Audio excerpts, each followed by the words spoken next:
Hindi pa daw gawa kasi yung espesyal na impyerno para sa mga taga-gobyerno ng Pilipinas, kaya hindi pa kinukuha ni Satanas eh. Yang mga yan. Kasi kapag ngayon sila kinuha ni Satanas, halimbawa ngayon kinuha ni Satanas si Romualdez, ngayon kinuha ni Satanas si Bongbong, eh wala, maagawan siya ng posisyon. Kasi lahat ng mga kademonyohan na ginawa ng demonyo, napalitan na eh.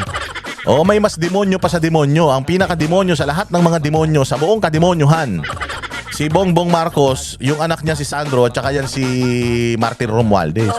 Yan ang mga pinaka-demonyong mga tao. Bakit ko nasabi? Di ba meron na namang balita ngayon? Meron na namang balita ngayon na eto daw, mga properties ng Kingdom of Jesus Christ, i-ocular inspection. Bakit pa i-ocular inspection yan?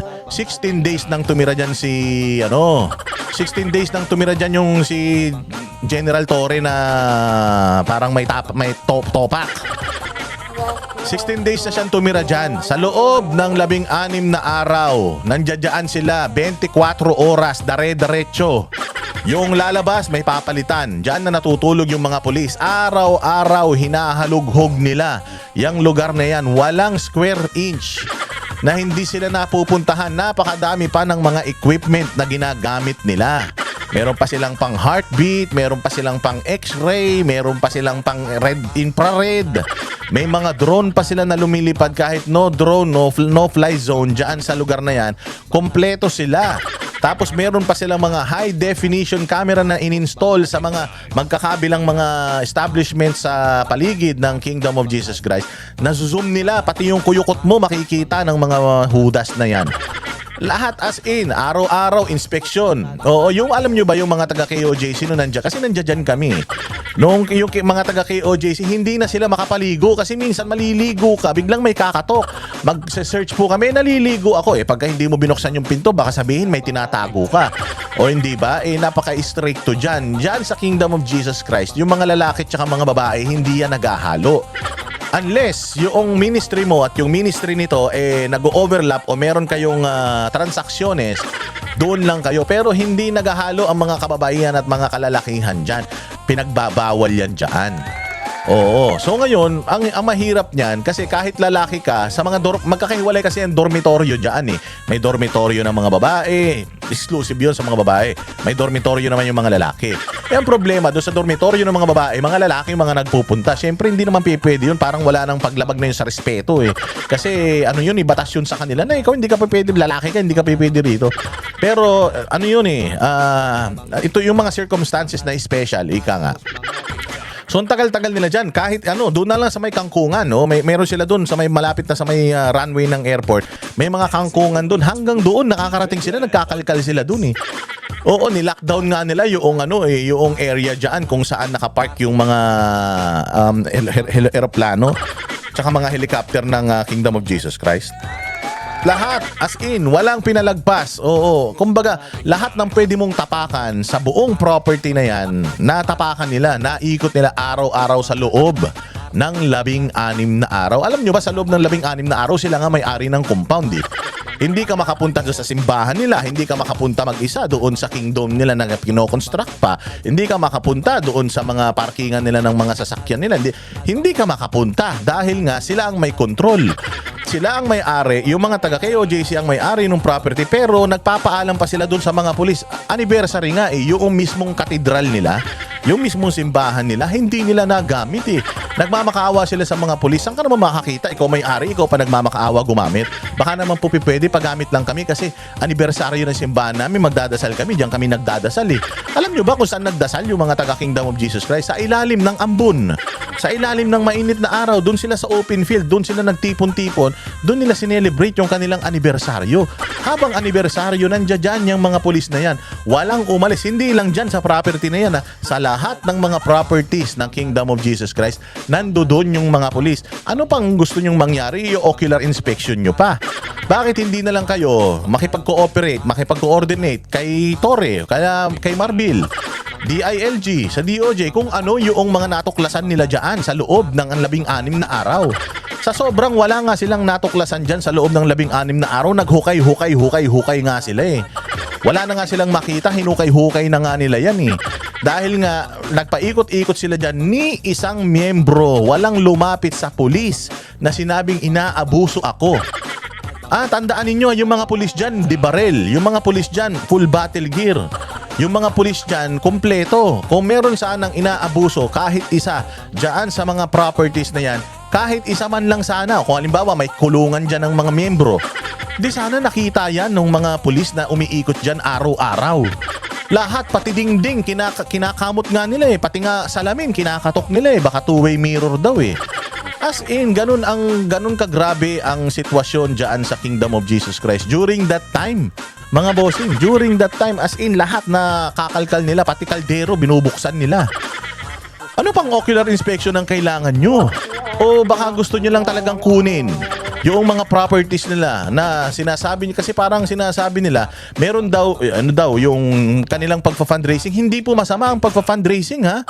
Oo, dugot pawis ng Kingdom of Jesus Christ. 40 to 41 years na nag-fundraising ang mga yan. Nagsimula ang simbahan nila, lima sila, lumago yan ng ilang milyon na sila, 8 milyon na sila ngayon, ha? Pinaghirapan nila yan. Hindi pa mayor si Pangulong Duterte, simbahan na yan dyan sa Kingdom of Jesus Christ. Baka naman, sinasabi kasi nila, parang pinalalabas nila na hindi sila naniniwala na hindi corrupt si Duterte. Malamang sa malamang, yung mga corruption dinala sa Kingdom of Jesus Christ. Mga tanga, anti-corrupt nga ang Kingdom of Jesus Christ eh. Ang Kingdom of Jesus Christ, kahit pisong duling, walang tinanggap yan sa kahit na kaninong politiko. Lahat ng politiko na nagpupunta sa kanila para magpa-endorso, hindi sila humingi kahit isang piso. Walang ganun. Zero corruption. Kaya nga lumago yan ng ganyan dahil walang corruption dyan. Tapos aakusahan nyo ng corruption ang Kingdom of Jesus Christ. Wala kahit sang singkong duling ang ginastos ang Kingdom of Jesus Christ na pera ng gobyerno. Bakit yung mga properties nila yung gusto nyong buksan? Bakit hindi yung mga properties ni Bongbong Marcos, ni Romualdez, ni Sandro Marcos? Tingnan nyo si Romualdez, dating 300 million lang. Yung kanyang net worth ngayon naging 3.5 billion na. Sa loob lang ng 2 taon. Bawal nga magmura. Di ba? Punyemas. Si Bongbong Marcos net worth niya, si Sandro Marcos paano yumaman yan? Ngayon lang naman naging congressman, pangalawang term ng congressman, magkano lang naman ng congressman? Huwag mo sabihing Marcos yan, kaya mayaman yan. Buhay pa naman yung tatay niya. Siyempre, yung yaman ng tatay niya, yaman pa ng tatay niya yun. Makukuha lang niya yung yaman ng tatay niya, yayaman lang siya kapag namatay na yung tatay niya at ipinamana na sa kanya yung mga properties ng tatay niya. Pero sa ngayon, kakagaling man lang yan sa pagka-graduate. Ano ba negosyo niyan? Ano ba mga nakalista na mga negosyo niyan? Magkano ba kinikita ng mga negosyo? Bakit parang ang yaman-yaman niyan? O di umano, kontrolado na daw niya ang lahat ng mga vape industries sa Pilipinas. Paano niya nagawa yun? Diba? Hindi ba yan yung mga dapat na sinisilip natin, mga bossing? Hindi simbahan ito eh. Natural yung simbahan. Walang mga tax na binabayaran yan dahil nasa batas naman yan. Separation of church and the state. Tapos, mga bossing, may mga businesses naman yan. Yung mga legitimate yung mga business. Nagbabayad ng tax yung mga businesses niyan. May mga permits yung mga businesses niyan. Listed yung mga businesses niyan. Bakit? Anong problema kung halimbawa yung Kingdom of Jesus Christ malago? Lahat naman ng simbahan malago. Ang simbahang Katoliko malago. Ang Iglesia ni Cristo malago.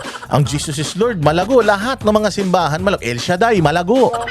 Lahat naman malago. Lahat naman magarbo. Pero pag nakita mo yung Kingdom of Jesus Christ, napapakinabangan ng bawat membro yung kung ano man yung mga naipundar nila. Sila nagpundar nun. Imantakin mo ilang milyon sila.